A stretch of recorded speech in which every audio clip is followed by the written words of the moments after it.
Jai Shri Krishna. Happy Thursday. And today moon is in Dhanishta Nakshatra, right? As we speak, moon is conjunct with Rahu. Now, even though was a full moon, now this moon is conjunct with Rahu. So this moon is not really auspicious anymore, okay? Because of the Rahu conjunction, and Rahu is also in Dhanishta.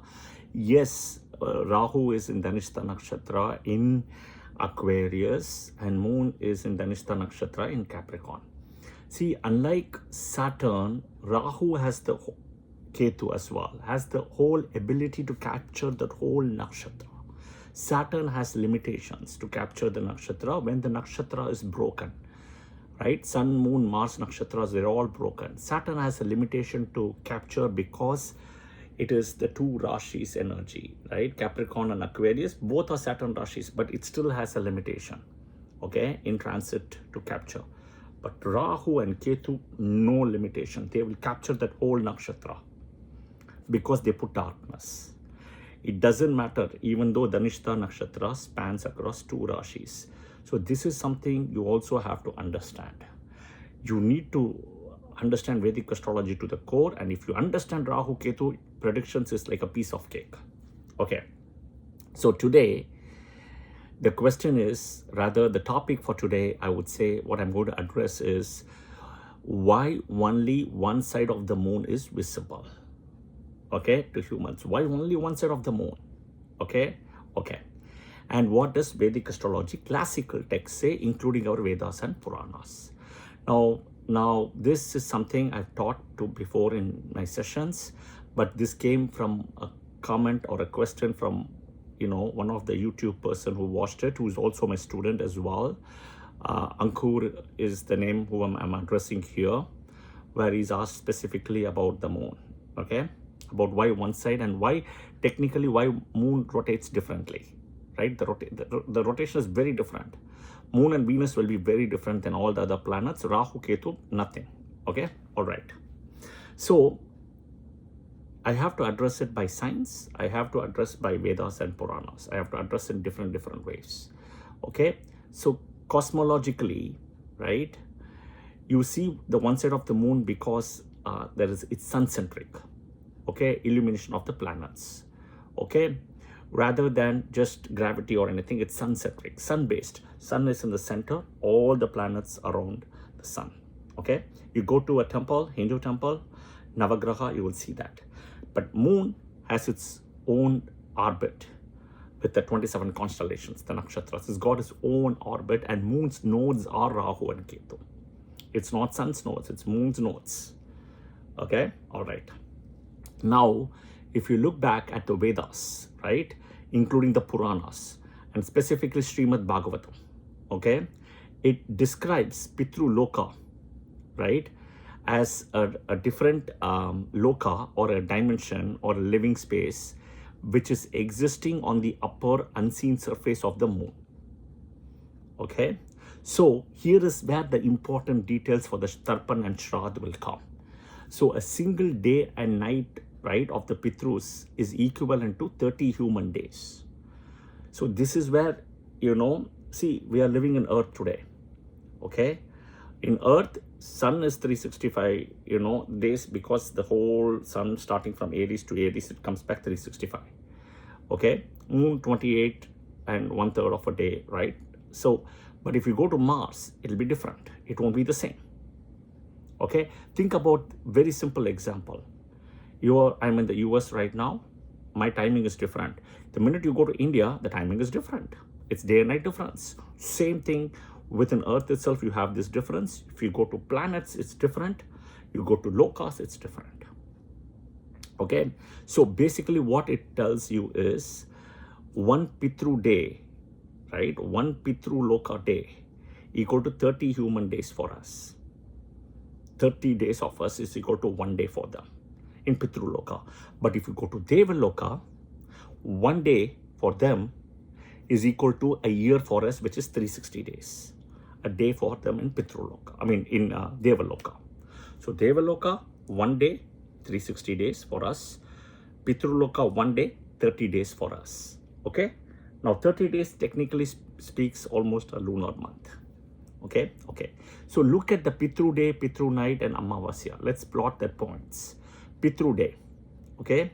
Pitru day is the waning phase of the moon, always the waning moon, which is, we call it as Krishna Paksha, which is actually daytime for Pitrus. That is why we do it in waning moon, right? Waning moon Amavasya, because it's daytime for Pitrus. So what is Pitru day? When we offer the Pitrus as the waning phase, is actually daytime for people in Pitroloka. Okay, all right. Next is, let's look at Pitru night, the waxing phase, which is the Shukla Paksha. Okay, it represents night time for them. So exactly, in a way, it's opposite. For us, waxing moon energy, right, it's night for them. For us, waning moon energy, it's day for them. Okay. Now, what does Amavasya become? Okay, that's the next question. Amavasya, which is the new moon day, right? The new moon Amavasya. So the no moon to the new moon, right? Technically speaking, if you see, right, the Amavasya is like the no moon, I should say. The moon is not there, right? Where sun and moon is conjunct, right? And moon is like 12 degrees away from the sun, right? Now that corresponds exactly to the afternoon. Okay, for the Pitrus. What does afternoon mean? We always use the word Abhijit Murta, right? So it's exactly afternoon. So when we do Amavasya, right, the Tarpan Shrad, okay, it is exactly noon time for them, which is Abhijit Murta, in a way. Okay, so this beautifully, our text gives all this information, guys. This is not mythology, right? I mean, everybody's mythology. Your ancestors are mythology then, for that matter then. Okay, but your ancestors existed, that's why you are here today. Okay, next, come to Surya Siddhanta. Okay, so Surya Siddhanta and Varahamira's Brihat Samhita. Okay, the moon is described as a water-based glassy sphere. Okay, and they give a specific name for it called the Amrita Pinda. Okay, Amrita Pinda, and it's a water-based glass sphere, like a mirror kind of a thing, but a sphere. Okay, if you don't know what is a sphere, please check it online. Okay, and it says that it doesn't have its own light, but it acts as a celestial mirror which has the power to dignify and clean. Okay, all right. The book further says that sun is the sole source of light in the solar system, which is correct. That's why sun is in the center. The side of the moon that faces the sun is always illuminated with light. Okay, while the side facing away remains completely dark. Okay, now why we only see one side? Because the moon's orbit, right, the lunar mansion, the 27 nakshatras, right, it actually sits between the earth and the outer planets, if you look at geocentric model. Okay, so the reflective surface is always angled relative to the earth and sun in a way that the physical hemisphere are bound to the orbital paths. Okay, the text clearly says that the moon's gaze, right, or the reflective phase is geometrically aligned, okay, to kind of see towards the earth, which is the like the Bhuloka, right, the earth. Okay, then it also speaks about the concept of Shukla Paksha and Krishna Paksha. Okay, so it speaks about, especially Surya Siddhanta, it explains that the moon moves away from the sun after Amavasya or no moon, basically, or a new moon, however you want to call it, right? No moon is what I typically say, right? And the sun's rays strike the moon at a certain angle, which keeps on increasing from the perspective of a person who's seeing from earth. So it keeps on. That is why what happens, if you keep this as sun moves slowly and moon comes fast, and then it comes. So you see how moon moves, sun slowly, but moon moves so fast. And it is always difficult to keep up pace with moon and moon nakshatras, guys. Okay, now because of this, there is an illusion, they say, observing from earth, that moon is changing shape, you know, it's all a perception. But the classical book says very clearly, it is the same exact physical body. What we see is different. Okay? What we see is different. Think about you seeing something from your naked eye versus a microscope for a very small object or a telescope. It is different. Okay? Or think about perception and reality. Think about you are talking to somebody in phone for the first time over the phone, right? You have a certain perception what that person is, etc. Until when you really see the person face to face. Perception and reality. Okay? Now, what happens in this, the book also says, what happens in this waxing and waning phases? The moon is the moon. Okay? It doesn't see that. It says very clearly, the percentage of solar light, sunlight reflected towards the earth is what is changing. So basically the light absorption is more and more in waxing, less and less in waning. Okay. So in summary, to summarize, the Pitrus, your ancestors, are believed and they are definitely there, right? To live in the Pitruloka, which is a day for them, 30 days for us, right? And it is actually located on the far side or the unseen side of the back of the moon. So in reality, when I look at astrology charts, when somebody is born in an Amavasya, they are bound to do a lot of Tarpan Shraddh in that family for their ancestors. Because Amavasya moon is as deadly or dangerous than a Saturn. Just the same way a full moon is as strong or even stronger than a Jupiter. Okay? So full moon is stronger than a Jupiter, and Amavasya moon is malefic than a Saturn. Okay? Rahu Ketu are exceptions, they're out. We're only comparing with Saturn and Jupiter here. Okay? And we also know Saturn Saturday, in a way, right, is considered a very holy day for Shraddh and doing all these things. Okay? And if you look at all the 9 planets, keep Rahu Ketu aside. Right? Everybody rotates clockwise and fast. But you look at Venus. Venus does very differently.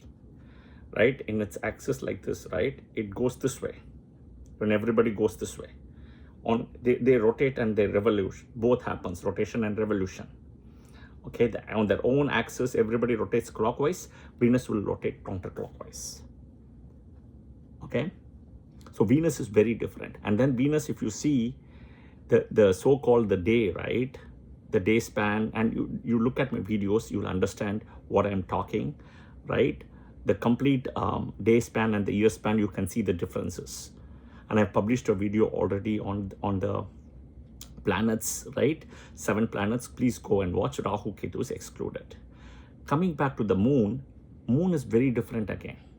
Just the same way Venus is. Moon is also different. Okay? And if you see, you only see one side. But we have something called phases of the moon, which is the waxing phase, waning phase, and we call it as a Tithi. Same thing, there is actually waxing and waning phases of Venus. And I will publish a video on that also soon about the waxing and waning phases of Venus. We don't see that much because it's again the perception and reality. It's because Venus is very close to Sun. Okay? And the Sun is like a million power, right? Lumen, lux, or whatever it is. And Venus is only 100. There is a million or more than a million. Okay? So because of the bright luminosity of the Sun, you don't see the phases of the Venus. But phases of Venus is very similar to phases of Moon. The waxing and the waning. You will see the 14 different parts of the Venus in a way. And I will publish that soon also about waxing and waning of Venus. Okay? Next. So my point is, it's all about perception and reality, what we see. But our Vedas and Puranas has all this information. Right? Today, science, tech, NASA is everything validating it. And then we say like, wow, see, our Vedas are correct. No. Our Vedas are always correct. Our Puranas are always correct. Sciences can be wrong. Pluto, right? Pluto was a planet, according to science. They did all the research work and they switched gears to say Pluto is not a planet. But they gave that ownership of Pluto, I believe, to Pisces, I think. Then now, if Pluto is not a planet, who is getting the Pisces ownership? Suddenly they will change. right? They bought in Uranus, Neptune, Pluto, and Western astrology is also lost in that, right? So I think Uranus takes around 84 years or something to finish, right? Like Sun takes 365 days a year, right? Uranus takes 84 years. I mean, people don't live today. Only a small portion of the people live over 84 years, 80 years. Not everybody lives. And then Neptune is what, 165, 168 something? And Pluto is 248 years, guys. So it is more like generation and out. It's not going to be influencing directly. For mundane, they may work. I don't disagree with that. For individual astrology, Saturn is the planet. Uttara Mitra Kalidasa stops there. BPHS stops at Saturn. They identify other things, but they're not there. So coming back, the moon is such an important thing, right? As a planet, it becomes your Rashi wherever moon sits. Moon's nakshatra triggers your Vimshotari Mahadasa. Okay, moon and Lagna are two wheels of a cycle or a bike. Okay, very important, moon and Lagna. Okay, and again, people who are born with Amavasya, I've already done a video about remedies for inauspicious births according to BPS. Watch that video. And then I've given Amavasya birth remedies also. Please watch that, it will work. This is coming from BPHS and it works beautifully. Muhurta timing is all important. Okay, so the waxing waning phase is such an important part in Hinduism and Vedic astrology. Moon is like a mother, okay, and behind the moon is where our ancestors live. That's the Pitruloka. Because why moon and Pitruloka? Moon is a mother. Mother is where who can take care of the people, right? The guests, the people, everybody. So moon is the planet. Okay, and moon is such an important planet. And when eclipse happens, when Rahu Ketu touch points are there, moon faces the highest pain of it. We today by science we have gravity, right? Validation for the moon, right? We have several things, right? By science we are validating it, but all of this is in our books, guys. Watch the header image. I try to summarize as far as possible I can, and I hope this was helpful. Especially, Ankur wanted to answer this question, which I answered to him offline, but I thought I won't do justice, so I just said, okay, I will put a video about this as well. Okay, so I hope this video was helpful. Do share your comments in the comment section, right? And of course, do follow the channel if you like the channel, and do pass it on to your friends and family as well, right? And press the like button if you like the video. Jai Shri Krishna. And Om Bhishmaya Namaha. Today is Dhanishta Nakshatra for Bhishma. Om Ashtavasuvaya Namaha. Om Dhanishtaya Namaha. Om Guru Brihaspatiye Namaha. Because today is also Thursday.